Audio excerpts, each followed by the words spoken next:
그래서 제가 우리 제목이 햇빛과 바람으로 주민 기본소득을 만들자 했는데요. 사실 이제 뭐 명칭이 그렇게 중요한 거 아니거든요. 중요한 게 아니고, 그리고 요번에 정부에서 이재명 정부 들어서서 기본소득 얘기가 많이 나오고 있는데, 농촌 주민소득으로서 이 기본소득이 제일 쟁점은 딴 게 아닙니다. 돈이 있냐는 거거든요. 돈이 있냐, 나라에 돈이 있냐, 그리고 우리 도나 이 경남이 이 매칭을 할 수 있느냐. 특히 경남 같은 경우는 올해 그 재해 때문에 예비비가 다 쓴 걸로 알고 있습니다. 원래 예비비가 주목적이 재해 대책이거든요. 재해가 났을 때 긴급 투입하기 위해서 하는데, 경남이 이제 그게 돈을 많이 쓴 걸로 알고 있습니다. 그래서 실제적으로 좀 재정도 좀 어려움이 있긴 한데, 그래서 좀 이제 그런 흐름들. 근데 그에 불구하고 이번에 그 49개 시군이 이제 이번 신청했었거든요. 그 농촌 기본소득에. 그게 뭐냐면, 그만큼 지금 지역이 이 수도권을 제외한 많은 지역들이 사실은 소득이 별로 없습니다. 재정 자립도 헌재해 놨고. 그래서 이번에 만약에 이재명 정부가 추진하고 있는 이 기본소득이 끝나고 났을 때 그 다음 단계 어떻게 될 거냐는 고민들은 사실 많은 사람이 하고 있습니다. 하고 있고, 이번에 그 공모에 들어온 그 대부분의 시군들이 계획서를 어떻게 냈냐면, 향후에 그러면 이 예산 확보, 그 재정 부분들을 어떻게 지자체가 감당해 나갈 거냐, 거기에 그 대부분이 뭘로 잡았냐면, 이 재생에너지 사업을 통해 가지고 안정적 지원을 확보하겠다. 뭐 예를 들어서 그 경북 영양 같은 경우는 우리 울진에 있는 그 원전 때문에 이제 그 지역에 돈이 나오는 게 있는데, 그런 재원도 활용해서 하겠다. 사실 많은 지역이 지금 그런 걸 하고 있습니다. 그래서 이 제목이 그랬던 부분들은 지금 어떤 정책 흐름도 있고, 실제 우리 그 농촌 지역 같은 경우는 어떤 새로운 활력이 필요합니다. 소득. 그래서 그런 부분들을 우리 좀 전망을 가지고 좀 나가야 되겠다는 측면 때문에 이렇게 그 제목을 좀 잡았습니다. 지금 좀 아리백 얘기 많이 들어보셨을 건데요. 지금 그 태양광 또 뭐 풍력 또 뭐 우리 바이오매스라든지 여러 가지 재생에너지원들이 있는데, 이 출발점은 사실 우리 내부로부터 된 건 아니에요. 사실은 강하게 지금 나온 것들이. 이 아리백이 뭐냐면 잘 아시다시피, 그러니까 재생에너지를 100% 쓰지 않으면 너그 물건 안 사겠다는 거예요. 이제 뭐 미국이나 유럽이나 특히 유럽에서 먼저 강하게 이제 규제를 그 논의가 시작됐고, 그래서 뭐 대표적으로 우리가 뭐 태양광이라든지 또 풍력, 여기 이제 아리백 그게 이제 원전 해당이 안 됩니다. 원전 해당이 안 되고, 그러니까 신에너지라는 거 재생에너지죠. 재생에너지 기반으로 가지 않으면 이제 너그 물건들은 사지 않겠다. 그게 이제 아리백입니다. 그러니까 그러니까 재생에너지로 100% 달성해야 된다. 그런 겁니다. 그런데 우리가 알고 있는 여기 제일 유명한 기업 어디입니까? 애플. 애플은 진작에 100을 달성했어요. 애플은 진작에 달성을 했고,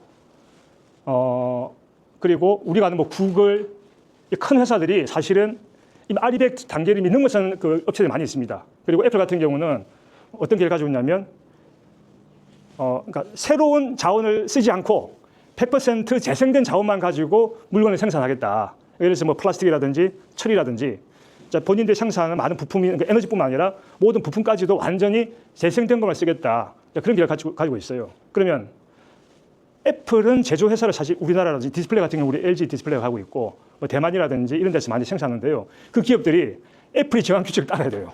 안 그러면 애플이 물건을 안 받아주는 거예요. 특히 우리나라 같이 이 수출을 많이 하고, 한 나라에서는 유럽이나 이제 미국에다 이제 수출 많이 하는데요. 그런 규정을 지키지 않으면 우리 물건 자체가 수출 자체가 이제 안 되는 이제 그런 상황들이 이제 도래가 되는 거죠. 그래서 아리백이 너무 이제 선진국, 유럽과 미국 중심의 하나의 새로운 규제가 아니냐. 이 기후 위기의 가장 주범인 그 나라들이 그렇게 얘기하지만 그 사실입니다. 사실인데, 또 얘네들이 가장 많은 소비를 하거든요. 어떤 공산품 뿐만 아니라 모든 것에서 소비가 가장 많기 때문에 실제로 그 흐름에 맞추지 않으면 기업들 자체가 생존이 어렵습니다. 그래서 지금 우리나라 많은 기업들로 지금 그 아리백 배분 참여하고 있고요. 우리나라가 재생에너지 비율이 되게 낮습니다. 세계적으로 굉장히 낮은 편에 속하거든요. 그럼 이 나라, 근데 이미 이제 이 기업들은 달성한 기업들, 우리나라 기업들 같은 경우도 상당히 달성한 데가 많아요. 왜 그러냐? 재생에너지가 생산되는 곳으로 공장을 이전하는 겁니다. 공장을. 그 뭐 중국이라든지 또 뭐 헝가리, 폴란드 같이 이제 재생에너지 자원들이 좀 풍부하고 한 곳으로 공장이 이동하는 거죠. 그래서 우리나라도 빨리 이 재생에너지 부분에 대해서 지금보다 상당히 높은 수준까지 올리지 않으면 이 기업들이 어쩔 수 없이 해외로 가야 되는 상황이 생길 수가 있습니다. 또 다른 하나 방법이 뭐냐면, 이 기업들 아리백을 달성한 기업 방법이 다른 사람이 생산하는 걸 사는 겁니다. 아, 나는 아리백 달성하고 이게 많이 남았어. 예를 들어서 내가 원래 100을 달성했는데 난 130 갖고 있어. 그러면 일종의 이제 그 판권을 사듯이 그 권리를 사는 겁니다. 그렇게 해서 나는 이 정도로 됐다. 물론 이제 그 돈이 들겠죠. 그래서 가장 좋은 것은 본인들이 생산 기지가 있는 뭐 회사가 있는 곳에서 충분한 재생에너지원들을 확보해가지고 되는 것이 이제 가장 좋은 방법입니다, 사실은. 그래서 이 아리백기라는 부분들이 우리가 싫든 좋든 또는 이 기후위기 주범들을 위해서 우리가 이렇게 해야 되느냐와 관계없이 실제 진행되고 있다, 이렇게 기업적 측면에서. 원래 사실 이 규제 자체도 기업들이 만든 겁니다. 기업들 중심으로. 기업들이 전체 자기들 생산 사이클 부분들을 재생에너지 기반으로 하겠다는 그런 것들입니다. 그 다음에 2026년, 여기 뭐냐면요, EU에서 2026년부터 어떤 물건을 생산할 때 직접적 간접 다 포함해가지고 여기가 탄소를 얼만큼 발생시켰느냐. 그래서 자기들 기준 초과되는 것에 대해서는 그만큼 금액을 비용으로 물리는 겁니다. 자, EU에 수출하려면 너가 탄소 발생 이용시켰구나. 너가 그러면 탄소를 감축하기 위해서 하는 활동, 너가 물건 만들면서 탄소를 발생시킨 것, 쌤쌤 해가지고 플러스 마이너스 해가지고 예를 들어서 한 10이 생겼다. 그럼 너가 10을 돈을 내. 안 그러면 우리 EU에 수출 못해. 뭐 이런 겁니다. 그리고 지금도 상당 부분들 이 비슷한 것들 많이 작용하고 있습니다. 어떤 재생 리사이클 비율 같은 경우 우리가 예를 들면 라면 같은 건 마찬가지예요. 뭐 대표적으로 잘 아는 라면들이 EU에 수출될 때는 그런 기준 철저히 지켜야 됩니다. 그래서 이 부분들을 좀 되지 않았을 때는 이거 좀 쳐줘요. 네. 아니 그냥 네. 이게 저것도 또 하나 새로운 어떤 무역 장벽 문제 되는 거다. 그래서 그러니까 이거는 이제 모든 물건들은 우리가 뭐 숨만 쉬어도 그러니까 가만히 있어 우리 항상 탄소를 발생시키거든요. 그러면 내가 탄소를 감축시키는 활동들을 한 거를 감해주는 겁니다. 그렇게 해가지고 탄소 제로가 베이스가 되도록 기업이 물건을 만들어라. 그렇게 우리 공장이나 기업 활동도 해라. 그런 기준이고 그것을 새롭게 강한 이제 무역 장벽으로 특히 이제 유럽이 좀 세지 않습니까, 그죠? 저런 어떤 규제들이 어쨌든 항상 EU가 먼저 이제 이렇게 하고. 물론 이제 트럼프가 강하게 이제 반대를 하죠. 트럼프는 뭐 기후위기라는 것 자체를 인정하지 않으니까. 그런데 이것들이 그대로 이제 강행될지 안 될지는 그 당시 또 유럽 상황들을 봐야 되는데요. 경제 상황이나 특히 이제 우크라이나 전쟁 이후에 유럽도 이제 에너지 위기가 많이 생기면서 기존 뭐 원전 정책 이런 걸 좀 후퇴한 부분들이 있거든요. 그때 뭐 전기값 폭등 이런 것들 막 대목은 난리도 아니지 않습니까? 그래서 어쨌든 이런 부분들이 지금 추세로 생기고 있다 하는 부분이고요. 그리고 여기 보시면요. 2025년까지 화석연료 보증은 폐지입니다. 여기 이제 농업인들도 계신데요. 농민들도. 우리나라 원래 2023년에 면세가 1몰입니다. 1몰. 2023년 12월 30일로 원래 농업 면세가 원래 폐지되기로 돼 있었거든요. 그런데 그 3년 연장했어요. 3년 연장해서 내년 12월 30일까지면 올해 또 1몰입니다. 농업 면세 자체가 또 사라지게 됩니다. 원래는. 그런데 지금 아마 실제 사라지지 않을 거야 하면 지금 국회의원들이나 또 농민단체나 농민들이 지금 이렇게 힘든데 여기까지 폐지해가지고 너무 힘들어진다. 그래서 근데 어쨌든 지금 현재 면세가 이제 1조 1천억 정도 받고 있는데 이런 것들이 이제 실제로는 다 폐지 대상입니다. 지금 이게 전부 다 농사용 전기 지금 싸게 해주는 것들 다 폐지 대상입니다. 지금 산업용 전기, 농사용 전기, 산업 전기 되게 많이 올랐습니다. 엄청 올랐고 유일하게 지금 농사용 전기가 아직까지는 그래도 많이 안 오른 편이에요, 사실은. 근데 이런 부분들이 다 결국은 이제 사라질 수밖에 없습니다. 그리고 아마 시한이 다가오게 되면 이래서 안 된다, 이래서 안 된다 해가지고 연장하거나 규모를 축소하거나 이제 뭐 그런 방향으로 나갈 것이다. 그래서 궁극적으로는 이런 화석연료에 대한 보조금 자체는 우리나라도 폐지 방역을 할 수밖에 없다는 부분들입니다. 네. 그래서 이제 많은 지역에서 또는 기업들이나 또는 뭐 에너지 생산, 최근에 또 우리 석탄 발전소에 많은 문을 닫고 있지 않습니까, 그죠? 그래서 이 태양광이나 풍력 이런 데 좀 많이 뛰어들었습니다. 특히나 태양광이 좀 상대적으로 좀 쉽습니다. 설치도 용이하고 비용도 좀 싸고 공사 기간도 상당히 좀 짧습니다.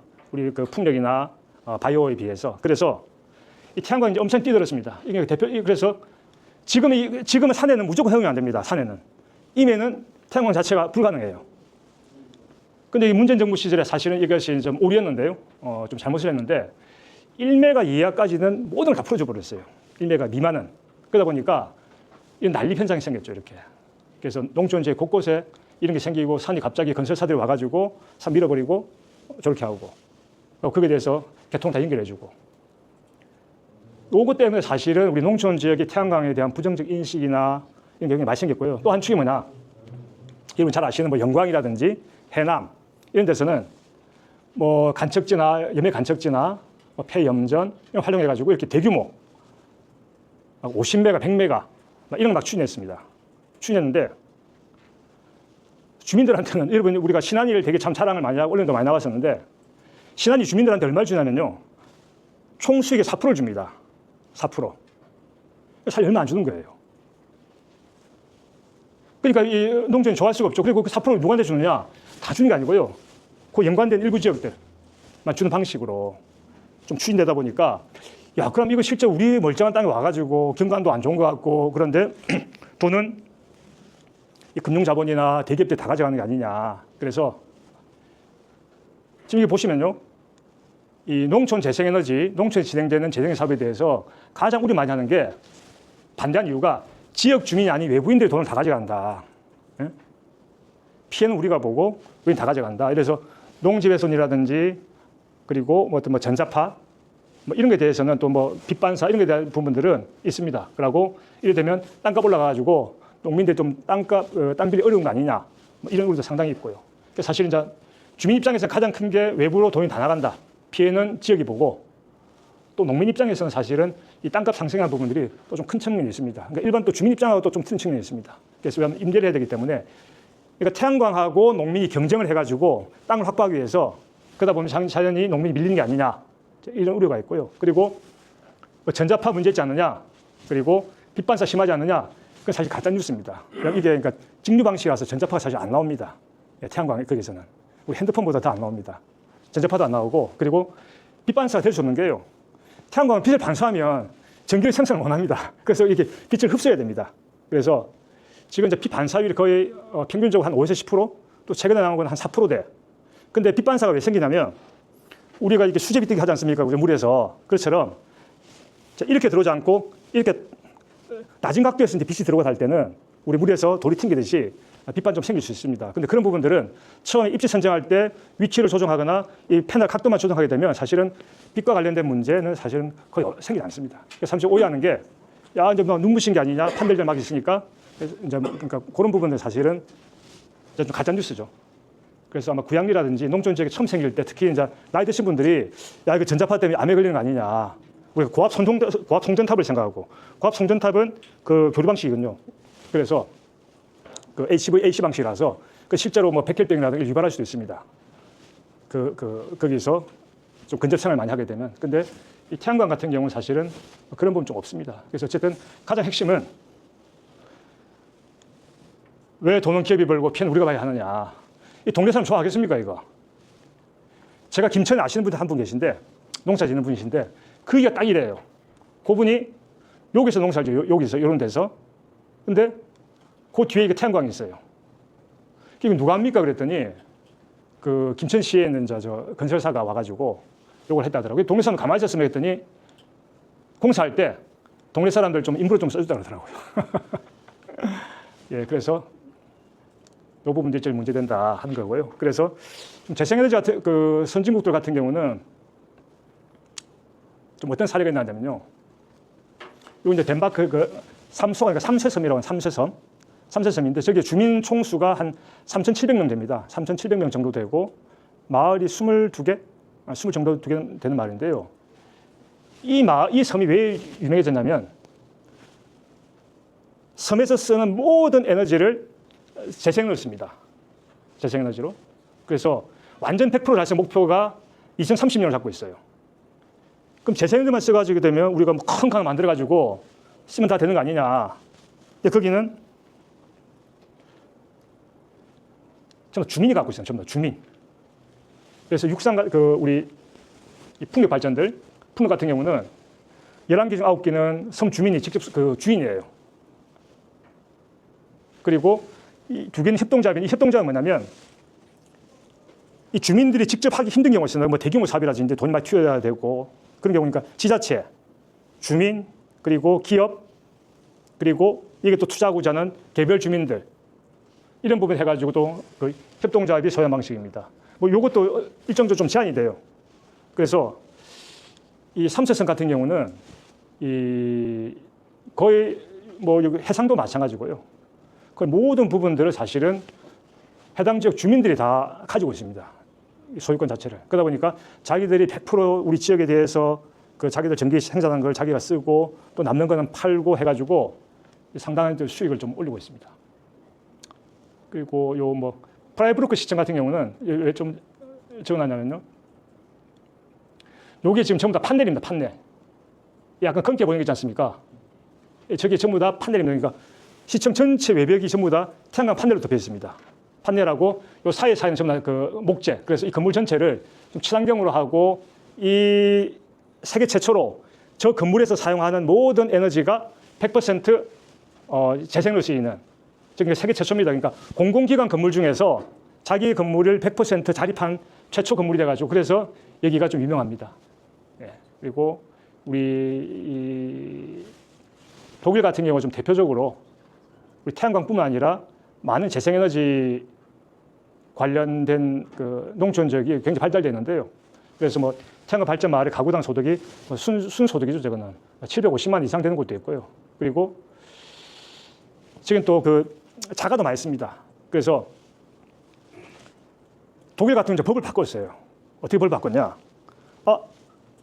우리 농촌 마을에 선물 하게 된다면 법으로 무조건 이 나라에서 저기다 전기도 팔 수 있도록 전기도 연결해주고, 그리고 그걸 못해줄 때는 나라가 보상을 해줘야 돼요. 그 단계까지는. 그렇게 해가지고 독일이 원전 정책을 폐기하고 이 재생에너지 정책으로 강하게 전환할 때 가장 큰 혜택을 보는 게 어디냐면 농촌 주민들입니다.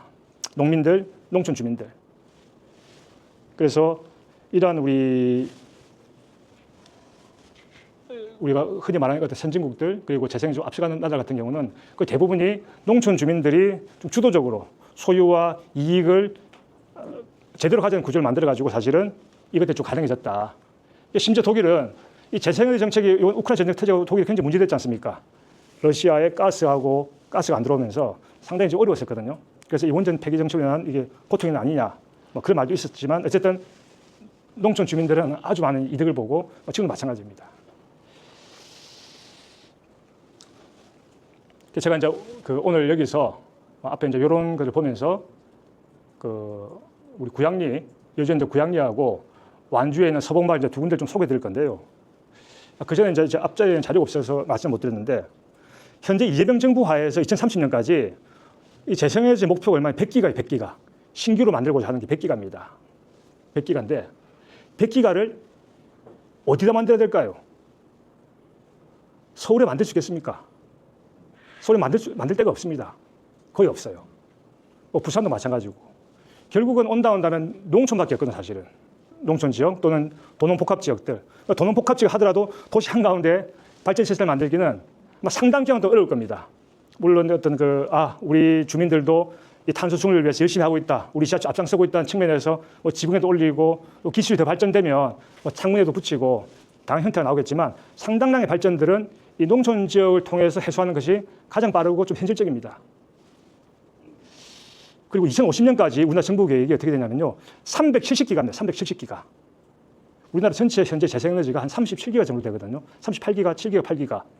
그러니까 이재명 정부 하에서도 계획 자체가 기존 했던 것들의 2배 이상을 더해야 됩니다. 그래서 그게 좀 지금 이렇게 시끄럽고 농촌 지역에 데모도 많이 하고 싸우고 또 개통 문제 가지고 이런 상태에서 이렇게 달성 가능하겠는가, 좀 의문점을 가지고 계신 분들 계신데, 어쨌든 지금 우리나라는 그렇게 가야 됩니다. 요즘 이렇게 잘 아시는 뭐 AI라든지 뭐 데이터 센터 이런 것들이 전기를 엄청나게 많이 먹거든요. 굉장히 많이 먹습니다. 그래서 그런 부분들 우리나라가 빨리 좀 진출해 나가고 또 화석연료 폐지에 대응하기 위해서는 좀 적극적으로 재생에너지 생산해야만 됩니다. 그런데 그러기 위해서는 농어촌 지역에서 뭔가 기존에 풀지 못했던 답을 좀 풀어내야 됩니다. 그래서 제가 그 관련된 좀 사례로서 우리 구양리와 어떤 법적 제도적인 문제까지 좀 설명을 좀 드릴게요. 여기 지금 저 구양리는 많이 빠졌는데요. 이 구양리가 왜 유명해졌냐면, 구양리 대통령도 다녀가셨고, 2주 전에는 이제 총리, 우리 김민석 총리 다녀가셨어요. 농축부 장관도 왔고, 우원식 국회의장도 다녀가셨고, 그리고 요즘 이 마을에 한 일주일에 거의 한 100명, 200명씩 계속 옵니다. 어제는 예산군에서 우리 주민들이 그 에너지 협동조합에서 또 한 30분이 교육받고 가셨고요. 견학하셨고. 그러니까 진짜로 많이 옵니다, 요새. 왜 오느냐? 여기는 현재 월 순수익이 한 1,000만 원 됩니다. 월 순수익을 1,000만 원을 걸어가지고 여러 가지 일을 하고 있거든요. 그러면서 이제 이것들이 이제 유명해지게 됐는데, 여기 이제 처음에 본인들이 이제 구상했던 거죠.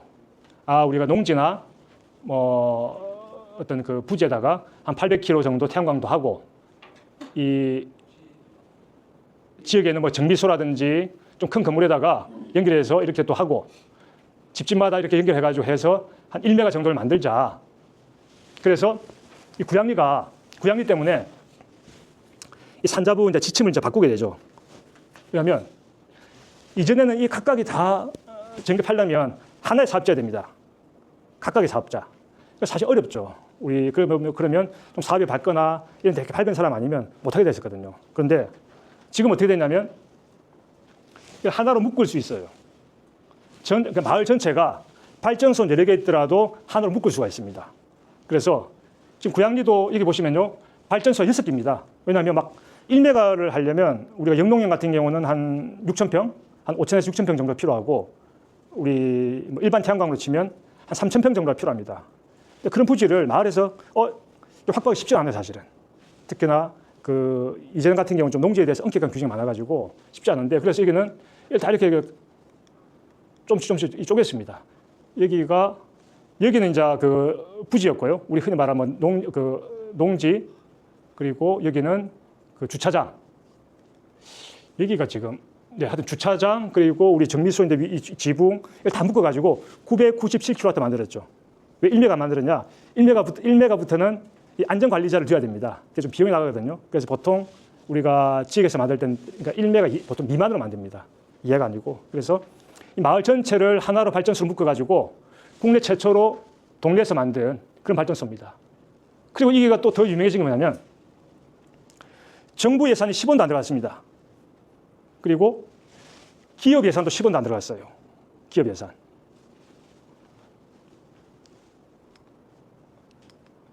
그럼 어떻게 했느냐? 여기는 물론 조금 독특한 게 있었습니다. 그러니까 마을 돈을 계속 모아놓은 게 있었어요. 그 돈이 좀 쌓이면 마을이 땅을 샀어요. 땅을 사가지고 거기다가 이 축구장 이런 것도 만들고 주차장 같은 거 만들고, 그러니까 마을 땅을 다 갖고 있었어요. 여기는. 여기 이장님이 전주영 이장님이라고 하신 분인데 농민 활동 아주 오래도 하신 분이에요. 이제 지금은 저보다 한 5살이 많으신 분인데, 그분이 이제 이 마을 이장을 하면서 한 돈 있을 때마다 그 돈을 가지고 어디 딴 데 안 쓰고 모아놔가지고 땅을 사가지고 마을에 땅이 좀 있었던 거예요. 그리고 여기가 또 한강 수계지역이라서 수계 기금을 받는 게 있었거든요. 수계 기금을 받는 거 가지고 또 모으고, 모아가지고 돈 모일 때마다 땅 사고. 그래서 여기가 동네에서 기본적으로 이제 부지에 대한 부분을 하나 해소한 게 있었고, 그럼 나머지는 어떻게 했느냐? 나머지 다 대출이에요, 대출. 그러니까 여기가 총 17억 정도 들었거든요. 그러니까 지금은 그때보다는 공사비 좀 더 적게 듭니다. 그러니까 부지 말고 발전시설 17억 정도가 들었는데, 또 이제 마을 돈으로 그 자부담은 한 1억 6천, 한 1억 7천 했고요. 90%는 다 대출입니다. 대출로 해가지고 했고. 그러니까 올해 그 결산서도 제가 받아봤는데요. 발전 수익이 REC하고 다 해가지고 한 2억 8천, 한 3억 좀 안 되고요. 이것저것 뭐 금융비용 다 제하고 나니까 그 법인세 나가기 전에 순수익이 한 1억 한 4천 얼마 정도 나오더라고요. 그러니까 순수익이 이자 내고 뭐 우리 운영 관리 내고 또 이 관리한 사람들 급여도 주고 이렇게 했던 게 총 나간 게, 그러니까 총 순수익이, 그러니까 여기서 이제 보통 얘기할 때 월 천이야 얘기해요. 1억, 그래서 1년에 1억 2천씩 벌고 있고, 그래서 이제 이 말이 이제 유명해진 겁니다. 외부 자본도 없이 정부 예산 10원도 안 받고 이제 이걸 해냈다는 것이 이래가지고 되게 유명해지게 된 거죠.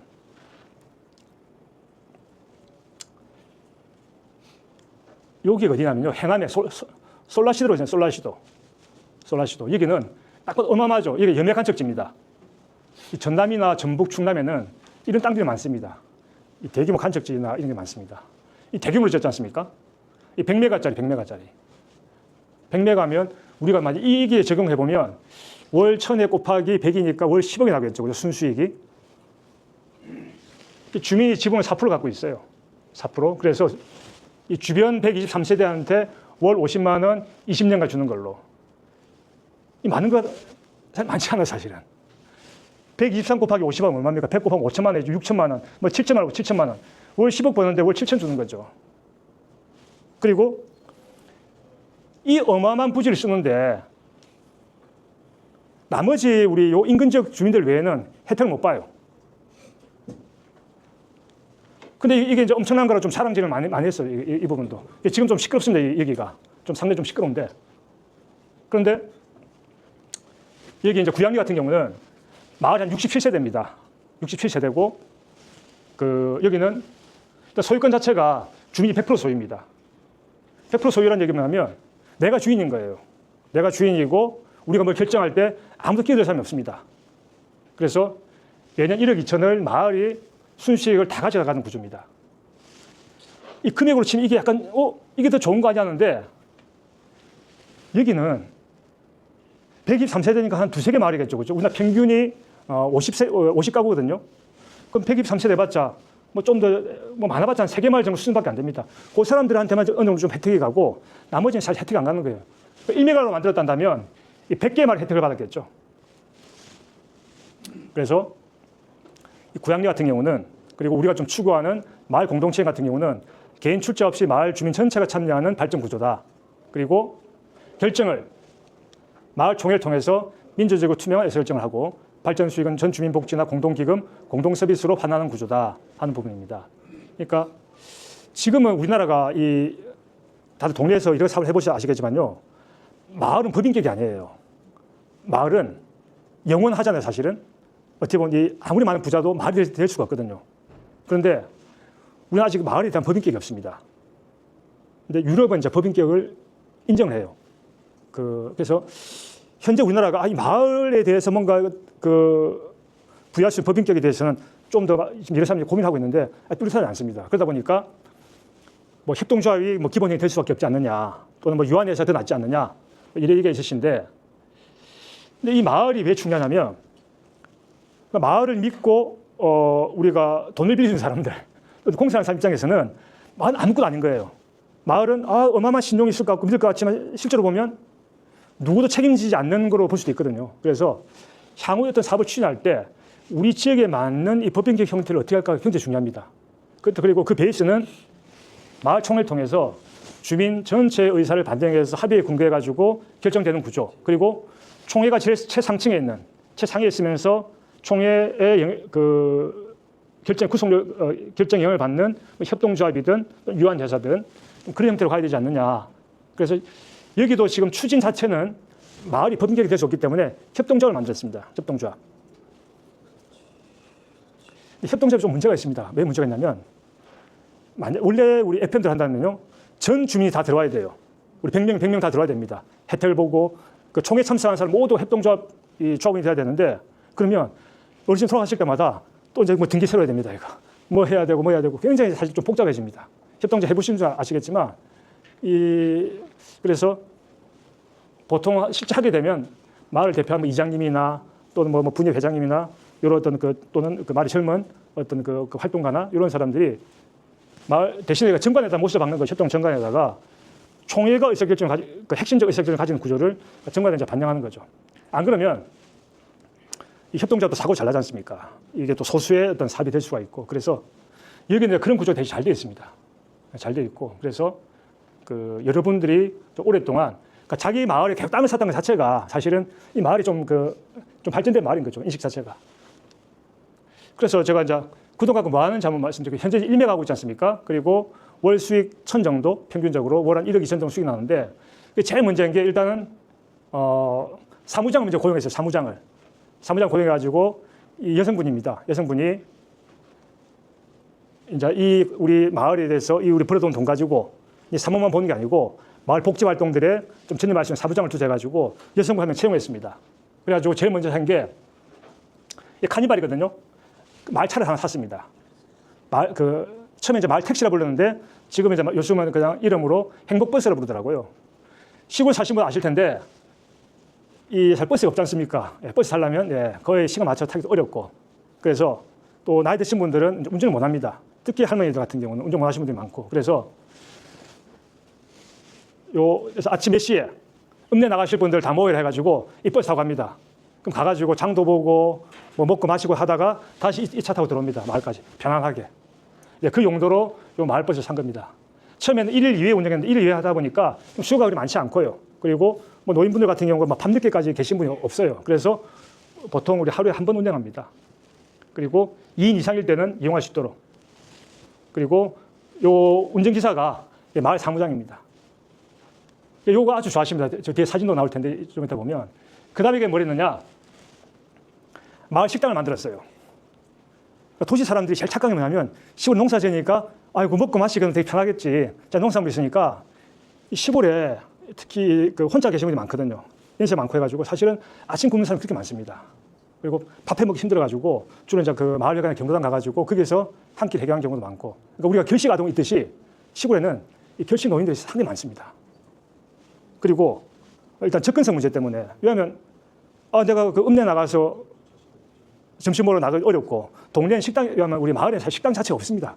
그 대부분의 마을들이 우리가 그냥 가볍게 점심 먹을 수 있는. 그래서 제일 차사와 그 동시에 처음부터 추진했던 게 이 무료 식당입니다. 이제 이 이름을 새마을 식당 불러요. 새마을 식당. 왜 좀 후지게 옛날 구식으로 새마을 했더니 노인분들이 새마을 이름을 되게 제일 좋아한다 그러더라고요. 공부를 했더니 이 새마을 식당을 하자 해가지고 이름이 새마을 식당입니다. 그래서 여기에다가 마을 주민 2명을 채용했습니다.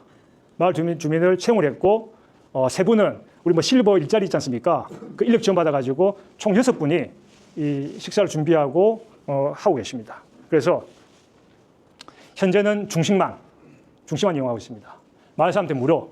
그리고 요즘 이제 견학 가는 사람 오는 사람 너무 많이 와가지고 견학 오는 사람들 점심값은 10,000원 받고 있습니다. 네. 그래서 이 만족도가 아주 좋고 처음에는 그 19동에 동네 사람들이 다 와요 지금. 엄청나게 좋아합니다. 그 다음에 여기가 이것과 이거의 제일 큰 효과가 뭐냐면 식사를 동네 사람들이 막 수십 명이 같이 하지 않습니까? 하다 보니까 사람들이 친해지는 거예요. 식구가 됐어요, 식구가.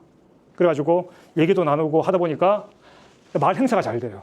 우리 뭐도 좀 해보자. 우리 이번 이 돈 가지고 어디 한번 또 가보자. 그래서 문화 활동도 하고요. 시골은 아시다시피 영화관이 없습니다. 요새 이 영화가 좀 유행이더라. 우리 좋은 거 한번 보자. 그러면 쫙 어디 불러가지고 예? 영상도 틀고 스피커 달아가지고 영화도 보고 그런 활동들도 활발히 하고 있습니다. 그래서 그 사진 보시면 아까 말씀드렸던 우리 사무장입니다. 여기 뭐 그리 크진 않고요. 마을회관 뒤에 붙어 있는 요 분을 공간을 임대가지고 마을 사무실을 쓰고 있습니다. 그래서 거기서 일하고 계시는 사무장님이고요. 실제 훨씬 더 이쁘신데 사진이 좀 잘 못 나왔습니다. 네. 이게 이제 아까 말씀드렸던 우리 마을 및 행복버스고요. 지금 우리 할머니들 타시는 겁니다. 그럼 이걸 타고 어디 가시느냐? 병원 가시느냐? 물론 이제 그도 가시겠죠. 근데 제일 많이 가는 데는 이런 데입니다. 네. 그리고 그냥 편하게 뭐 막걸리 한 잔 드시고 밥도 먹고. 그러니까 우리가 거의 특히 항상 뭐 지방선거 마찬가지인데 선거 때 농촌에서 제일 항상 일본이 이 교통 문제가 제일 큽니다. 이 노인들이 많이 계시다 보니까 운전도 어렵고. 그리고 사실 술 한잔 먹기 힘들어요. 왜? 대리비를 줄 수 없지 않습니까? 그래서 이런 부분에 대한 만족도가 상당히 좋습니다. 이 할매들 얼굴 얼마나 좋습니까 지금. 예. 예. 그 다음에 이제 이게 아까 말씀드렸던 이 조리장하고 일자리 해가지고 지금 구매양리 새마을식당. 여기서 이름도 한 식구로 했습니다. 구호도 한 식구. 이용 많이 하시죠, 그죠? 굉장히 이용 많이 하십니다. 밥도 맛있더라고요. 예, 맞습니다. 예, 밥도 맛있습니다. 예. 그리고 지금 이제 그 탁구장도 운영하고 탁구장이 주로 이제 이 젊은 사람 운영하고요. 이 하우스에 탁구장 지어가지고 탁구장 운영하고 탁구도 치고 한쪽에서 이제 술 드시죠, 그죠? 당구장에서 짜장면 드시듯이 이 탁구장에서 이렇게 소주 한 잔 드시고 끝나고 나서 이 회식하는 겁니다, 이거는. 요건 지금 이제 그라운드 골프장. 예. 이게 원래 축구장이었거든요. 이 동네 사람들이 축구를 좋아해가지고 축구장이 있어요. 지금 축구장 이용 안 해요. 안 씁니다. 나이가 드셔가지고. 그렇죠. 우리 상황에서 한 명도 없어가지고 공을 찰 수 있는 사람이 없어요. 이제 그러니까 족구도 못 해요. 그래서 그러다 보니까 이렇게 탁구 치는 겁니다. 이렇게 탁구 치고 이렇게 골프 치고 이런 겁니다. 이게 좋은 것 같아요. 파크 골프 이용하듯이 이렇게 그라운드 골프 해가지고 예. 아까 말씀드린 것처럼 행사하는 거죠. 이거 지금 한가위 노래방 행사하는 겁니다. 이게 그 마을에서 무대 만들어가지고. 요거 이제 뭐 기획사 불렀죠. 우리 치어리더처럼 생기신 분이 춤도 추시고. 요거는 끝나고 나서 이건 식당 빌려가지고 또 같이 회식도 한번 하시는 거고. 요건 지금 뭐냐면 이 발전소 있지 않습니까? 이 아무래도 시골다 보니까 이 부지에 풀들이 많이 생기거든요. 그걸 어떻게 하냐면 정기적으로 마을 주민들이 같이 공동 제초 작업하는 겁니다. 예. 그래서 지금 풀 베는 건데 풀 베는 것들. 예. 이게 이제 이렇게 올라오면 안 되니까 다 이렇게 베는 거죠. 지금 공동 작업 끝나고 지금 중간에 막걸리 하시는 거고. 아까 그 축구장이 좀 이게 지금 축구장이거든요. 거기서 또 이렇게 한마당 한 겁니다. 이 보면 지금 문화공원 아주 그죠? 예, 북치고 있지 않습니까, 그죠? 네. 그래서 이런 좀 그 문화 행사도 하고 축구도 좀 한번 하셨네, 그죠? 이 놀러도 가시고. 그래서 구양리가 저 발전 사업을 하고 말이 소득 생기니까, 그러니까 식당 운영했지 않습니까? 그러니까 제일 자기들이 성과로 생각하는 게 이제 결과적으로 제일 좋아진 게 공동체성이 회복됐다. 같이 밥을 먹고 또 그 돈 가지고 또 여러 가지 행사도 하고 뭐 나쁘게 쓰지 않아요. 마을버스 운영하고. 그러니까 마을 사람 같이 얘기 나누고 또 마을에 대해서 관심을 가지게 되고. 그래서 그 부분을 가장 큰 성과로 보더라고요. 마을 전체가 좀 생기가 생겼다. 마을 전체가. 그리고 이 한 달에 1,000만 원을 다 쓰지 않아요. 다 쓸 수가 없어요. 왜 못 쓰느냐? 이 연세 드신 분들이 항상 돈을 못 쓰게 해요. 마을 총회할 때면. 아시지 않습니까? 연세 드신 분들은 이 돈 나가면 굉장히 아까웁니다. 항상. 그래서 진짜로 꼭 필요한 일 아니면 함부로 뭐 해서 돈 좀 씁시다. 우리 못 쓰게 해요. 그러니까 실제 마을 주민들이 돈이 생기면 흥청망청 쓸 것 같죠? 절대 그러지 않습니다. 이게 참 좋은 것 같다. 우리 이 돈 모아가지고 이런 거 좀 대가지고 우리 마을 좀 더 키워보자. 이런 고민들을 마을 주민들이 이제 하게 됩니다. 자연스럽게. 왜냐하면 이런 걸 좀 발전시키가 좀 더 좋은 혜택을 우리가 볼 수 있겠구나 하는 부분들이 있기 때문에. 그래서 제가 이제 서두에 이제 구양리가 땅을 갖고 있다고 했었는데요. 그러니까 구양리가 출발하셨던 가장 그 근본은 마을이 땅이 있었던 겁니다. 마을이 땅. 자, 그런데 그럼 여기서 이제 문제가 생깁니다. 전국 대부분의 마을들은 마을이 소유하고 있는 땅이 없어요. 마을이 소유하고 있는 땅이 없어요. 그러면 결국은 마을이 소유하거나 마을이 이용할 수 있는 땅이 있어야 됩니다. 땅이 없으면 사실 뭘 할 수 없지 않습니까? 뭐 기둥을 받고 뭘 좀 세워야 되니까. 그래서 저희가 그러면 구양리 핵심은 개인의 땅이 아니고 이 공유부지를 확보한 거다. 그것이 가장 큰 이 추진의 핵심이라고 저는 보고 있습니다. 그래서 지금 나라가 갖고 있는 농지가 얼마 되는지 혹시 아십니까? 우리나라 전체 농지가 한 151만 헥타르 됩니다. 많이 줄어가지고요. 또 예담이지만 우리나라 농지는 북한보다 더 적습니다. 많은 사람이 우리나라가 남쪽에 별을 많이 생산하니까 그 땅이 많은 줄 아는데 우리나라 사실은 농지가 그렇게 많지 않습니다. 워낙 많이 줄어가지고. 그래서 151만 헥타르가 되고요. 그중에서 국가가 소유하고 있는 것이 한 1% 정도 됩니다. 15,000헥타르 정도 됩니다. 15,000헥타르 정도. 그래서 그러면 15,000헥타르를 우리가 활용할 수 있으면 나라가 그걸 저렴하게 농민들한테 또는 농촌 주민들이 마을이 활용할 수 있도록 해준다고 한다면 이 부지 문제를 풀 수 있지 않겠느냐. 또 농지만 있지 않아요. 여러분들을 뭐 차 몰고 오신 분은 고속도로를 지나쳐 오시겠지만요.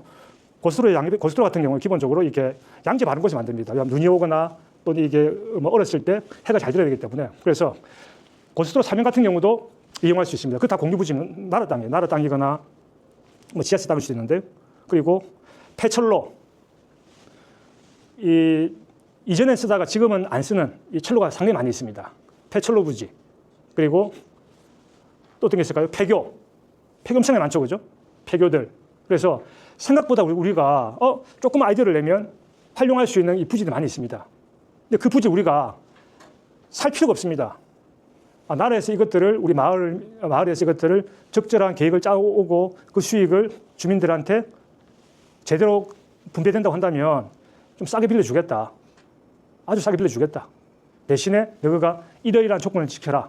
예를 들면 농자 같은 경우는 무조건 농사를 지어라. 그리고 기준의 80% 이상은 무조건 생산내라든지 뭐 이런 데 적절한 기준을 둔다고 한다면 충분히 우리가 활용할 수 있는 부지가 굉장히 많습니다. 그러니까 현재 기준으로도 뭐 예를 들면 15,000헥타르를 전부 다 해봤자 사실은 7.5기가와트 정도밖에 생산 안 됩니다. 영농용 하더라도. 그래서 상당히 좀 적은 수준이죠. 그래서 이러지 말자. 앞으로 식량위기 시대다. 기후 때문에. 기후위기는 곧 식량위기를 불러일으키기 때문에 나라가 안정적으로 식량 생산을 위해서 농지를 많이 확보해야 됩니다. 농지를 많이 확보하고 근데 그럼 그 확보된 농지를 가지고 그냥 이 농사만 쓰면 소득이 잘 안 나오지 않습니까? 농사라는 게 어려움이 많으니까. 그럼 거기에서 우리가 위에는 이 태양광 같은 거를 지어가지고 소득순을 올릴 수 있도록 하자. 물론 저희 주장 같은 경우는 사실 5% 10%까지 가자 나라가. 그럼 한 60조 정도 듭니다. 현재 땅값 기준으로 치면. 나라가 앞으로 기후위기 시대에 그 정도는 투자해야 된다. 그렇게 해야 안정적 식량 생산도 되고 그 위에다가 우리가 이 태양광 같은 걸 해가지고 지역 주민들의 소득도 올리고 이 식량도 지키고 가능하다. 그래서 지금보다는 비축농지가 현재 1% 수준을 비약적으로 좀 올려야 됩니다. 그래서 원래 정부가 윤석열 정부가 이제 끝나게 했지만 1년에 보통 2,000헥타르 정도씩 밀립니다. 그래서 2만 헥타르가 가겠다. 이게 원래 정부 계획이었는데 그래서 이제 많은 우리 그게 정도 안 된다 농지가 해서 내년에는 4,000헥타르로 일단 예산은 지금 확정돼 있습니다. 좀 더 늘리는 걸로. 근데 그 정도 속도로는 앞으로 이 농지 보존 측면이라든지 이 재생의 측면에서도 좀 부족하다. 그래서 좀 더 적극적으로 국가가 농지 매입에 나서야 된다. 자, 또 하나는 특히 이제 경남 같은 데서도 아마 건의를 굉장히 많이 한 걸로 알고 있는데요. 경남의 정부 제일 먼저 우리 정부에 건의했던 그 도에 기대했던 문제 아십니까? 시골 땅값 떨어지니까 이 농지 거래 규제를 좀 완화해달라고 사실은 도의회 기대를 제일 먼저 했었어요. 그 다음에 경북도 했었고요. 그래도 도의회 기대까지 안 가더라도 많은 지역이 지금 그 농지의 어떤 그 자산 하락 측면들에 대한 우려가 사실 많이 있습니다. 현실적으로. 그래서 그럼 그걸 막을 수 있는 그 농사로서는 땅을 살 사람이 아무도 없습니다. 사실은. 아니 어느 미친 사람이 은행 이자도 못 내는 땅을 사겠습니까? 물론 이제 위치에 따라 좀 틀릴 수도 있겠지만요. 그래서 국가가 적어도 앞으로 한 10만 헥타르 사겠다. 20만 헥타르 사겠다.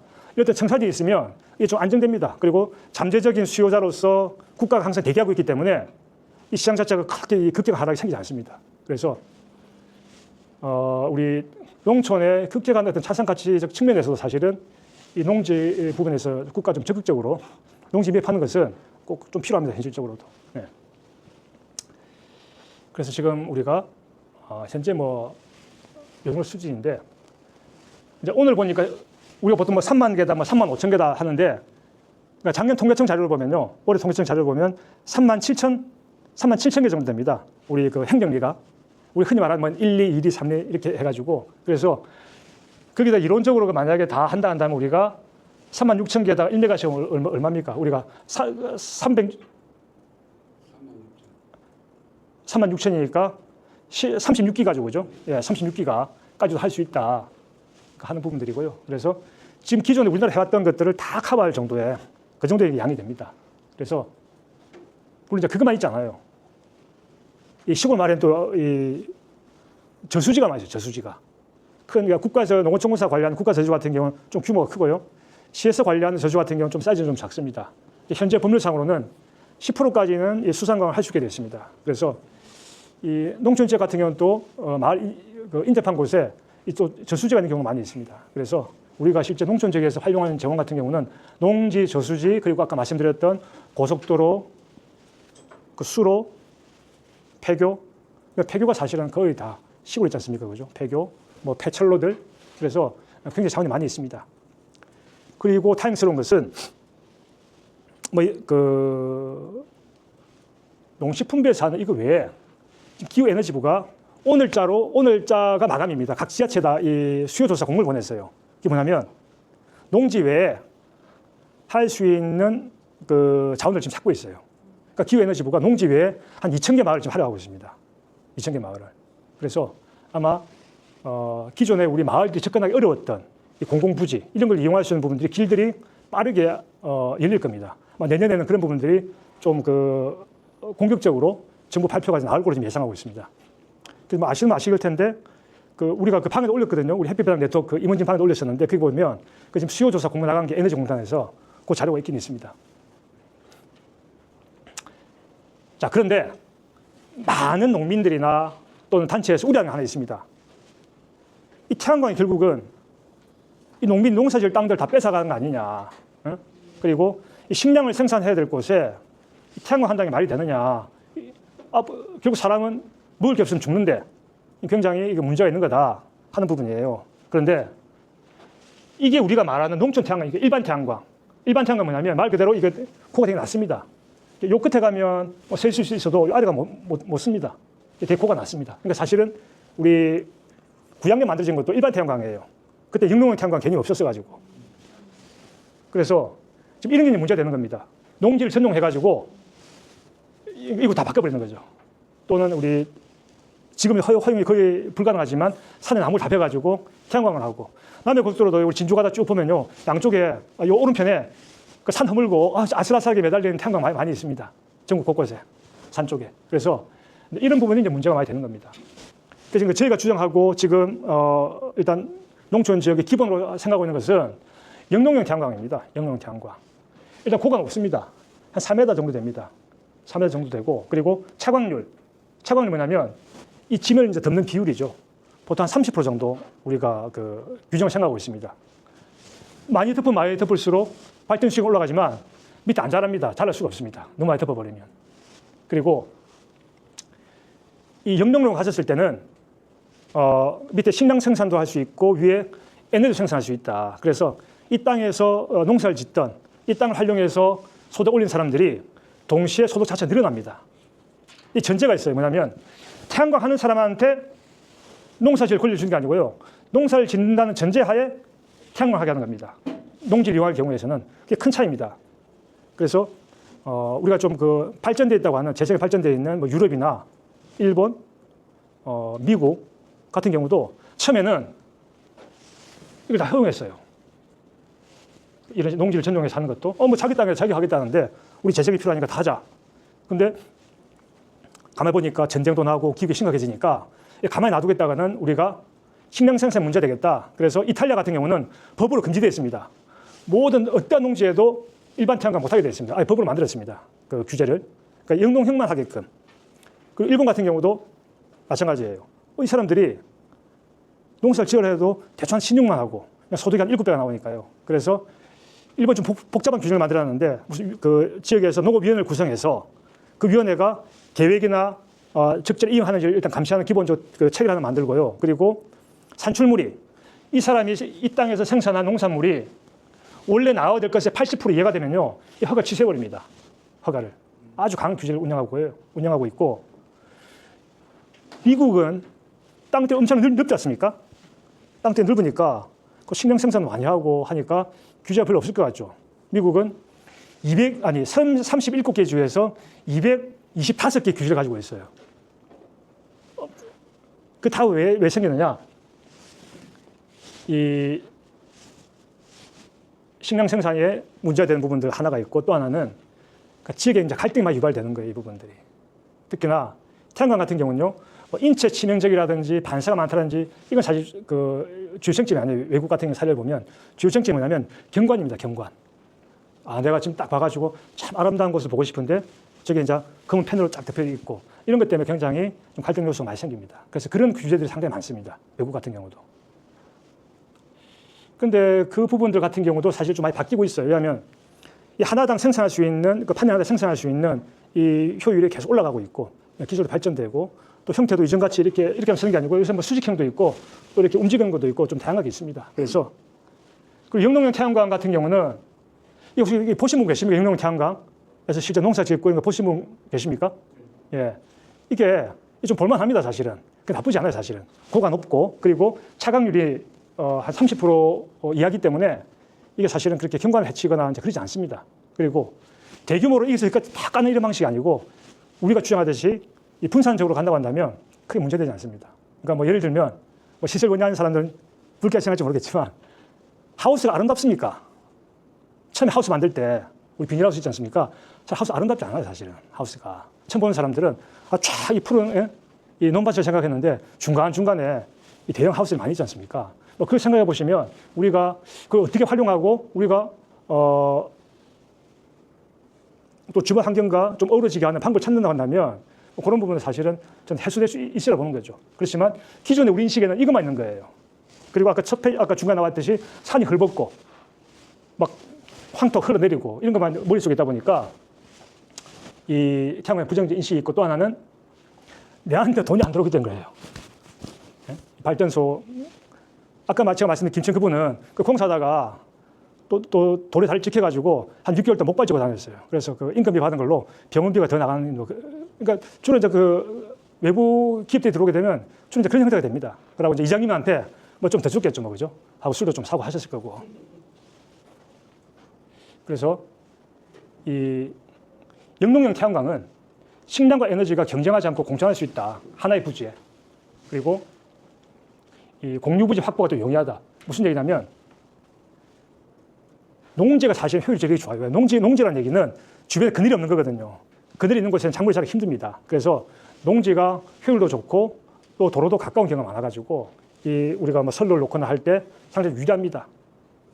그래서 이 영농형으로 공유부지 확보가 좀 용이하기 때문에 거기에다가 영농형이라고 하는 이 부분들 같이 결합시켜서 한다면 기존에 우리 우려했던 문제를 상당 부분 해소할 수 있다. 그리고 오히려 이 부분들이 농지 잠식을 막는 방법이 될 수도 있습니다. 역으로. 이 농사가 돈이 안 되기 때문에 농지로 제대로 활용하는 경우가 이용도 점점 떨어집니다, 사실은. 그러니까 야 농사 짓지 말고 이다 뭐 딴 거 짓자, 뭐 전용해가지고 뭐 공장 일단 부지로 만들어 놓자 이런 경우가 생기는데 만약에 우리가 이 농사를 지으면서 발전수가 넣는다고 한다면 오히려 농지를 지키는 하나의 그 방법이 될 수 있습니다. 그래서 우리 뭐 뉴스에 나왔죠. 우리 기후위기 시대에 좀 최대 우리 발명품 될 수 있고, 요게 이제 위에, 요거는 이제 일종의 스마트폰 비슷한 데인데요. 위에가 이제 밑에 채소가 자라고 있는 거죠. 예, 하고 위에는 판넬 이렇게 덮은 겁니다.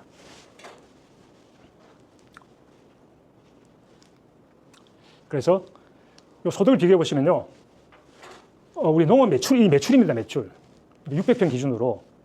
600평 기준으로 왜 잡았냐면 우리가 보통 뭐 1헥타르, 그러니까 0.1헥타르거든요.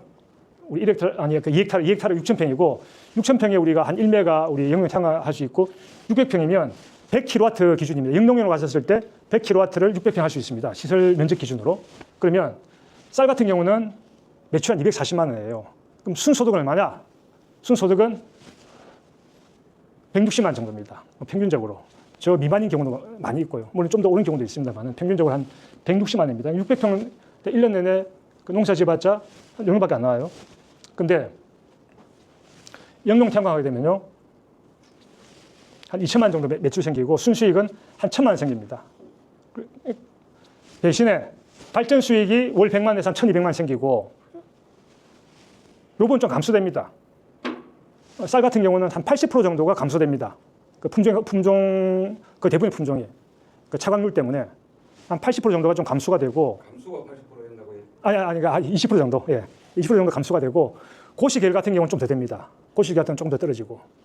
그래서 그에 적합한 품종 개발이나 이런 부분들도 계속 좀 되고 있는 걸로 알고 있고요. 어쨌든, 그리고 또 하나가 여기에서 안 잡힐 수 있는 부분이 현재 이러한 그 영농형 태양광에 적합한 농기가 아직 많이 보급되지 않습니다. 이 시설을 설치하려면 이제 기둥이 있어야 되지 않습니까? 기둥이. 그리고 비용을 많이 들면 기둥을 적게 생기는 기둥이 적을 거고요. 그러니까 굵은 철근 박으면 되니까. 비용이 좀 적게 들면 뭐 이제 거리마다 이제 기둥이 있을 거 아닙니까? 그러면 대형 농기계가 지나가기에는 애로사항이 생깁니다. 그렇기 때문에 추가적인 인력 인건비라든지 그리고 또 효율이 조금 더 떨어집니다. 그러니까 단순하게 그냥 생육 측면뿐만 아니라 그런 측면이 있을 수 있는데 그러면 그에 맞는 어떤 농법들, 농기계들이 좀 나와야 됩니다. 새롭게. 근데 요거는 그런 걸 좀 배제하고 단순히 좀 비교한 거다는 정도 이해해 주시면 될 것 같고요. 그런데 제가 이제 쌀 하신 분들 얘기 들어보면 실정 단지하고 얘기 들어보면 거의 요 수준하고 맞아 떨어집니다. 예. 사실 이제 얹을 수 있는 거 많죠. 이제 논에도 할 수 있고 밭에도 할 수 있고 하우스도 할 수 있습니다. 요건 지금 뭐냐면 요게 지금 소들이 요 밑에 이제 그늘에 있는 겁니다. 여름에. 근데 밭에는 사실은 좀 효율이 좀 떨어질 수 있어요. 왜냐하면 밭이 비싸거든요. 논에 비하면 이제 밭이 땅에서 통상 좀 비싸지 않습니까? 그리고 그리고 또 현재 이제 농어촌공사가 가지고 있는 국가 땅 자체가 주로 논입니다. 논을 주로 보유하고 있기 때문에 그래서 좀 논에서 하는 것이고요. 향후에는 앞으로 이제 하우스 이런 부분들 우리가 좀 보편화되면 아마 이런 유형들이 빠르게 생길 거로 지금 예상을 하고 있습니다. 그러니까 어제 완주에서 지금 요청이 뭐냐면 자기들 이런 걸 하고 싶다는 거예요. 마을에서. 원예를 하신 분이 계시는데 우리 박일진 이사님이 제안하신 부분인데 그래가지고 이걸 발전해가지고 일단 개통이 없어도 우리 생산한 만큼 시설이니까 그 많이 쓰지 않습니까? 전기를 빼달라. 우리 뭐 딴 데서 일단 돈 받는 것보다는 일단 우리 돈 좀 아끼게 해달라. 전기 많이 쓰니까. 그래서 이제 거기 같은 경우는 이제 이런 유형 꼭 이게 아니더라도 대규모 하우스 단지 근처에 이러한 뭐 그 태양광 발전이 있어가지고 거기를 본인들이 좀 활용할 수 있는. 근데 현행 제도는 그게 안 돼요. 왜냐하면 발전 사업자가 판매 발전 사업자가 되게 되면 다 보내야 돼요. 일단 한전으로. 그러니까 내가 이거 쓰고 하는 것이 아직까지 좀 제도가 완비가 안 되어 있습니다. 그리고 또 그것이 되려면 우리 뭐 ESS, 이제 건전지 같이 좀 지역에서 내가 생산한 전기를 좀 저장했다가 필요할 때 쓰고 또 남는 거는 그 한전에 보내서 또 팔고 이런 부분들이 사실 또 좀 필요한 측면도 필요합니다. 그래서 아직까지는 그와 관련해서 하여튼 제도 정비나 또 그 어떤 추가적인 어떤 설비들이 좀 필요합니다. 그래서 우리 같은 경우는 사실은 이 영농형 태양광은 이 농사다 본질이 그러니까 햇빛으로 두 개 농사라는 거죠. 사람들이 먹는 이제 식량을 생산하는 농사. 또 하나는 이 식량을 생산하기 위해서 기본적으로 에너지가 필요합니다. 에너지. 뭐 열 에너지를 의를 만들든 전기를 만들든. 그래서 우리 농민들이 이 에너지도 생산하는 그런 어떤 그 농사다. 그래서 두 가지 농사를 동시에 할 수 있는 그러한 이 최고의 발명품이다. 자, 그런 말씀 드리는 거고요. 요거는 뭐 이건 이제 뭐 전기 트랙터입니다. 이렇게 요거는 요즘에 요거 이제 미국 건데요. 이렇게 이제 다양한 제품들이 많이 나옵니다. 우리가 생산한 전기를 가지고 좀 전기화할 수 있는. 그래서 뭐 향후에 이제 그 농촌 지역에서 전기를 많이 생산하게 되면 기존의 기계들이 많이 바뀌어야 됩니다. 우리 뭐 콤바인이든 트랙터든 뭐 관리기든 이런 것들이 다 전기화 되겠죠. 그래서 탄소 배출도 안 하고 또 지역에서 생산한 전기를 가지고 내가 싸게 쓸 수 있고. 그러니까 내가 팔 때는 좀 비싸게 팔고 우리 동네 사람 쓸 때는 좀 싸게 이용할 수 있도록 요금을 책정하면 됩니다. 그래서 향후에 우리가 이런 거 좀 나가야 된다 하는 부분이고요. 그리고 잠깐만 저기 고양리 전기소 같은 저기 전기로 전기인가? 지금 아니죠. 지금 예 그렇죠. 예. 지금 이거는 그건 아직 아니고요. 예. 그러니까 앞으로 이제 이렇게 가야 된다는 거죠. 왜냐하면 지금은 내가 이걸 내가 바로 쓰게끔 이게 힘들어요 지금은. 네. 자 그리고 우리 영농 태양광 같은 경우도 배 같은 경우가 이제 평균 그 35도 이상이 좀 지속되게 되면 고온 피해를 받게 되거든요.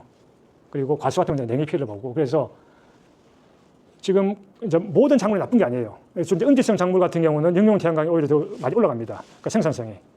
그리고 특히나 뭐 포도, 뭐 생강, 뭐 블루베리 이런 부분 같은 경우는 사실은 요 아래에서 생산한 것들이 생산량이 더 좋고요.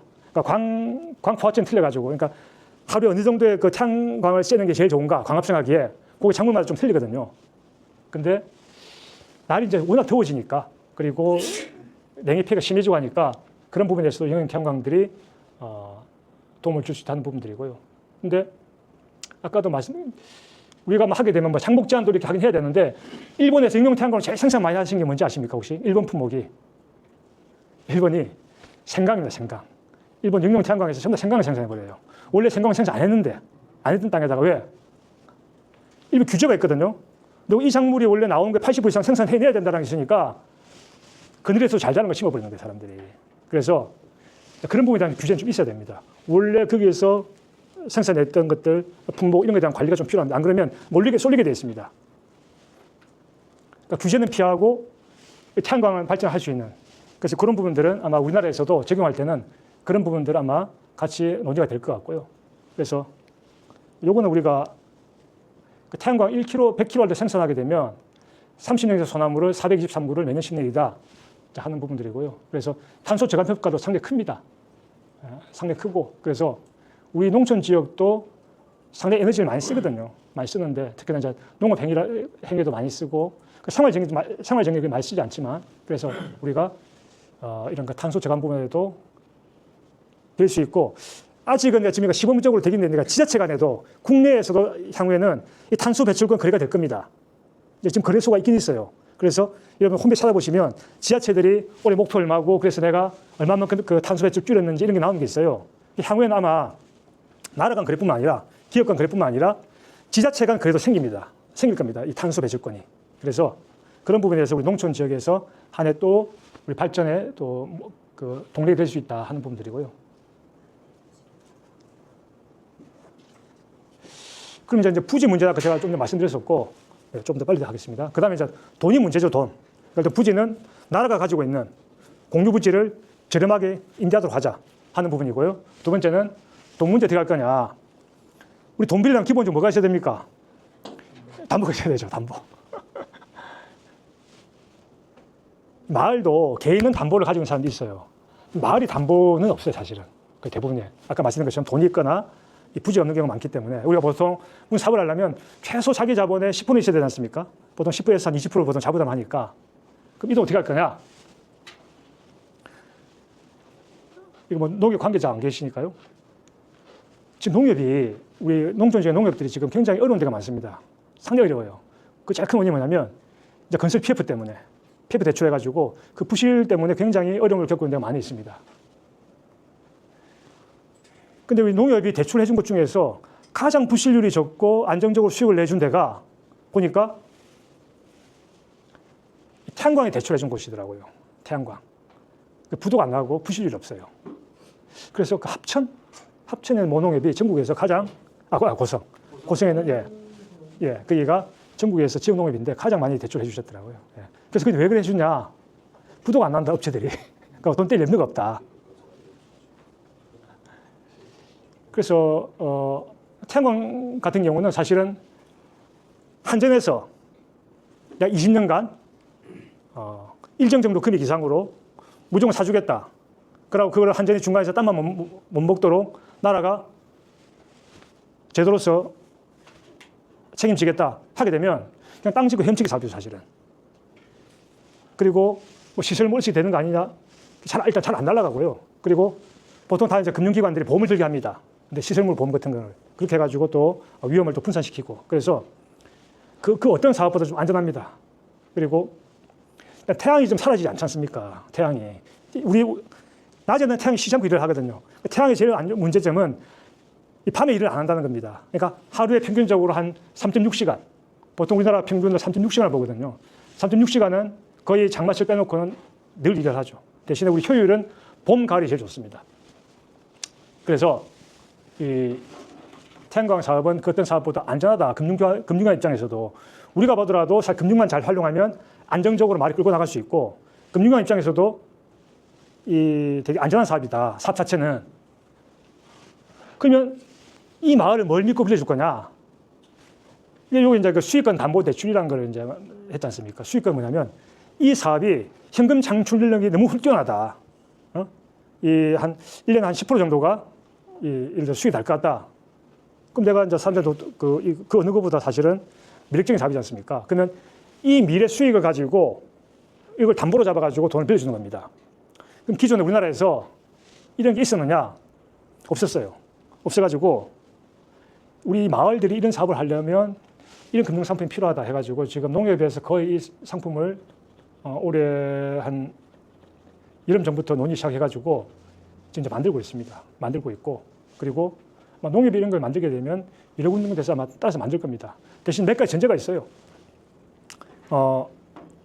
그래서 우리가 뭐 S&P라고 일종의 이제 그 전기 가격이죠. 1kW 가격을 어떻게 할 거냐. 이 가격하고 추가적으로 이 마을에 쓸 때는 돈을 더 줄게. 이런 제도 부분들을 나라에서 적극적으로 해주라. 그리고 그 저리금융, 이 정책금융 부분들을 적극적으로 마을도 활용시켜 해달라. 이런 분이 좀 종합적으로 이제 같이 움직여야 됩니다. 어쨌든 지금 우리가 이용하려고 하는 것은 내가 가진 땅과 돈이 부족할 때도 수익권 담보 대출이라는 걸 가지고 일단 우리 한 1메가까지 정도는 좀 할 수 있도록 해달라 하는 부분들입니다. 그래서 이 부분들 아마 그런 방향으로 좀 되게 될 것 같습니다. 선생님 시간이 아주 많이 남았습니다. 강의 내용이. 네네 알겠습니다. 네 알겠습니다. 예. 자 그럼 그 다음에 제일 문제되는 게 전력 개통망입니다. 이 개통망 뭐냐면 지금 이제 경기도 충남 일부 지역은 거의 전국이 개통망이 없습니다. 그래서 발전 사업을 하더라도 팔 곳이 없어요. 그래서 지금 현재 이제 그 2031년까지 전남, 전북, 경북, 강원, 제주 그리고 경남도 대부분 농촌 지역들은 이게 없습니다. 개통이. 사실은 마을에서 발전 사업을 해도 팔 수가 없습니다. 그래서 지금 그 저희가 이 법을 좀 고치자. 법을 고쳐가지고 이 햇볕 마을에 대해서는 마을에 하는 거에 대해서는 한 1m 정도까지는 무조건 좀 나라에서 우선적으로 접속을 해주라. 우리 그 변전소에 그렇게 해서 한전하고 개통 연결돼서 해달라. 이런 제도를 지금 저희가 주장하고 있습니다. 하고 일단 이 부분은 일단 정부가 법을 고치겠다고 약속까지는 했습니다. 그리고 오늘 2주 전에 우리 박지혜 의원이 이 법을 발의하셨고요. 오늘 안호영 의원이 또 이 법을 발의하셨어요. 거기가 전기사업법 20조고 하고 분산에이즈법 16조입니다. 오늘 발의하셨습니다. 그래서 개통 부분 같은 경우도 무한정 기다리는 게 아니라 마을 공동체가 할 때는 우선적으로 개통에 접속할 수 있도록 제도를 바꾸는 것으로 아마 될 것 같습니다. 그리고 이 부분은 그 향후 모델들입니다. 향후 모델들은 현재 우리 1메가 만약 기본 됐었을 때 주로 1메가 가지고는 주로 이제 복지라든지 주로 이제 복지에 쓰고 있죠. 향후 이제 그 2메가, 3메가, 4메가 우리가 그 발전 전망들을 이게 예시입니다. 어떻게 가질 것이냐. 그래서는 우리가 뭐 예를 들면 이런 겁니다. 3메가 우리가 마을이 3메가 정도 갖고 있다고 한다면 그거 가지고 우리가 농산물 생산에 많이 쓰고 이 기계들도 다 전기로 바꾸고 그리고 비농 기촌하는 사람들한테 쿼터도 좀 주고 그리고 마을 복지가 너무 안정화됐으니까 개개인들한테도 본인들이 좀 참여할 수 있어서 참여하고 마을 일부를 내고 개인의 수익도 가져갈 수 있는 이런 부분까지 확정될 수 있지 않겠느냐. 그렇게 해서 만약에 한 5메가 물론 이전에도 가능할 수 있겠지만요. 정도 되면 우리가 뭐 1인당 우리나라 평균 우리 농촌 마을에 한 50가구를 봤었을 때 월 한 50만 정도는 줄 수 있지 않겠는가. 물론 이거는 마을 여건마다 틀립니다. 우리 제가 이제 예시로 앞으로 향후 1메가, 2메가, 3메가 올라갔을 때 마을들이 이런 활동들을 해서 결국은 많은 사람들이 농촌에 올 수 있도록 가능하지 않겠나 지금 보고 있고요. 그래서 아까 제가 말씀드렸던 부지 문제, 금융 문제, 개통 문제가 현 정부에서 적극적으로 논의는 되고 있습니다. 그런데 아직까지 법이 다 바뀌지 않았어요. 그래서 공무원들은 법을 안 바꾸고 하고 싶어 합니다. 왜? 나중에라도 이것들이 자기들 발목을 잡거나 기업들이 항의했었을 때 빠져나갈 국이 필요하지 않습니까? 그래서 우리 같은 경우는 이 접속 구간 같은 경우도 이 법을 바꾸자. 아까 말씀드린 것처럼 안호영 의원이 오늘 발의하셨고요. 그리고 이 금융상품을 정부가 적극적으로 나서가지고 개발해주라. 그리고 그럼 나머지 자부담 10에서 20% 정도 자부담 어떻게 할 거냐. 마을에 5천만 있는 곳도 있고요. 5천만 원도 되게 어려운 데도 있어요. 그것도 방법이 없지 않습니다. 예를 들어서 지금 현재 농심보 같은 경우는 이 태양광 같은 경우는 그 보증 대상이 아니거든요. 그래서 농심보 상품을 보증 그 상품을 개발하는 것 그리고 지자체 차원에서 지자체 에너지 기금을 가지고 마을들한테 장기 절약 대출을 해주는 것들. 또 하나는 지역 소멸 국가 지역 소멸 기금 같은 걸 가지고 이런 사업에는 활용할 수 해주는 것들. 그렇게 해가지고 실제 마을이 대출 부분들은 본인의 사업을 통해서 갚아나가고 기본적인 자부담 같은 경우도 국가나 지자체나 또는 농심 같은 걸 활용해가지고 제도적으로 마을들이 자부담 부분들을 해소할 수 있도록 대신에 이자는 내도록 그렇게 나간다면 충분히 우리가 금융적으로 가능하다 하는 부분들이고요. 그리고 지금보다 좀 더 빠르게 공용 부지를 늘려가지고 우리 마을들이 할 수 있게 해달라 하는 부분이 있고 그리고 여기는 지금 농지만 되어 있는데 아마 곧 발표될 그 계획에는 농지의 부분들도 적극적으로 나라를 그 땅을 활용할 수 있는 그런 내용들이 발표가 될 겁니다. 네. 그래서 이제 마지막인데요. 그 사람들이 약간 특히 이제 도시적 사람들이 이 얘기를 많이 하시던데 우리가 이 마을 중심으로 사업을 하자는 이유는 궁극적으로 농촌 지역에 들어와서 살으라는 게 사실 큽니다. 이런 혜택도 보고 이런 기회를 만들기 위해서는 우리가 적극적으로 농촌 들어와라. 그러니까 왜 우리 동네에서 이게 안 되지? 우리 도시에서 안 되지? 그래서 여기 아마 그러니까 도시에 계신 분들 많이 계신데 도시에는 공간 정책이 되게 많이 있습니다. 그래서 우선적으로는 농촌 지역을 살리는데 사실 초점이 많이 가 있습니다. 농촌 기본소득도 마찬가지고 이것도 마찬가지입니다. 그래서 그렇기 때문에 아마 형평성이라든지 기회 부분에서는 지금 그 상당 기간 좀 차이가 있을 수밖에 없습니다. 그래서 좀 적극적으로 여기 계신 분들은 농지에 계신 분들은 또 직접 일을 하셔야 되는 거고 또 도시에 계신 분 같은 경우는 좀 코디네이터 역할이라든지 제도 개선이라든지 이제 그런 부분으로서 완벽하게 좀 해줄 수 있을 것 같습니다. 네, 이상 마치도록 하겠습니다. 좀 길어졌습니다. 네.